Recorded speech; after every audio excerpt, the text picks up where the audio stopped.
Man of India ಎಂದೇ ಖ್ಯಾತಿ ಪಡೆದಿದ್ದ ಮಂಗಳೂರು ಮೂಲದ ರಘುನಂದನ್ ಕಾಮತ್ ನಿಧನ ಹೊಂದಿದ್ದಾರೆ.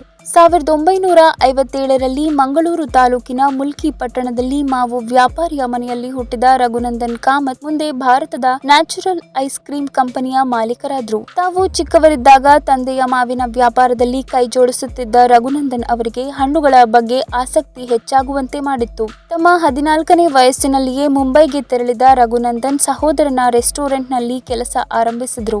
1984ರಲ್ಲಿ ಐಸ್ ಕ್ರೀಂ ಬಿಸಿನೆಸ್ಸಿಗಿಳಿದ ರಘುನಂದನ್ ಕಾಮತ್ ಕೇವಲ 4 ಜನರಿಂದ ತಮ್ಮದೇ ಆದ ನ್ಯಾಚುರಲ್ಸ್ ಐಸ್ ಕ್ರೀಂ ಕಂಪನಿಯನ್ನ ತೆರೆದರು. ಮೊದಲ ದಿನಗಳಲ್ಲಿ 12 ರೀತಿಯ ಐಸ್ ಕ್ರೀಂಗಳನ್ನ ತಯಾರಿಸಿ ವ್ಯಾಪಾರ ಮಾಡುತ್ತಿದ್ದ ಅವರು ಅದರ ಜೊತೆಯಲ್ಲಿಯೇ ಮುಂಬೈನ ಪ್ರಖ್ಯಾತ ತಿನಿಸಾದ ಪಾವ್ ಭಾಜಿಯನ್ನ ಸಹ ಮಾರಾಟ ಮಾಡುತ್ತಿದ್ರು. ಇದರಿಂದಾಗಿ ಸಾಕಷ್ಟು ವೇಗವಾಗಿ ಗ್ರಾಹಕರು ಇವರತ್ತ ಬರಲಾರಂಭಿಸಿದರು. ನ್ಯಾಚುರಲ್ಸ್ ಐಸ್ ಕ್ರೀಂ ವಿಶೇಷ ಏನಪ್ಪಾ ಅಂದ್ರೆ ಕೇವಲ ಹಣ್ಣುಗಳ ರುಚಿಯಲ್ಲಿ ದೊರೆಯುತ್ತಿದ್ದ ಐಸ್ ಕ್ರೀಂನಲ್ಲಿ ತಾಜಾ ಹಣ್ಣುಗಳನ್ನ ತರುವ ಪ್ರಯೋಗ ಮಾಡಿದ್ರು. ಇದರಿಂದ ಗ್ರಾಹಕರ ಮನವನ್ನ ಗೆದ್ರು. ನ್ಯಾಚುರಲ್ಸ್ ಐಸ್ ಕ್ರೀಂ ಕಂಪನಿ ಇಂದು ಸುಮಾರು 400 ಕೋಟಿ ರೂ ಹೆಚ್ಚಿನ ಮೌಲ್ಯವನ್ನ ಹೊಂದಿದ್ದು ಭಾರತದಾದ್ಯಂತ ಸುಮಾರು 135 ಫ್ರಾಂಚೈಸಿಗಳನ್ನ ಹೊಂದಿದೆ. ಐಸ್ ಕ್ರೀಂನಲ್ಲಿ ತಾಜಾ ಹಣ್ಣುಗಳನ್ನ ಬೆರೆಸುವ ಮೂಲಕ ಹೊಸ ಅಧ್ಯಾಯ ಬರೆದ ರಘುನಂದನ್ ಕಾಮತ್ ವಿದೇಶಿ ಕಂಪನಿಗಳಿಗೆ ಸೆಡ್ಡು ಹೊಡೆದು ಹೆಮ್ಮೆಯ ಭಾರತೀಯನೆನಿಸಿದ್ರು. ಅಷ್ಟೇ ಅಲ್ಲದೆ ಸಾವಿರಾರು ಜನರಿಗೆ ಉದ್ಯೋಗವನ್ನ ನೀಡುವಲ್ಲಿ ಯಶಸ್ವಿಯಾದರು.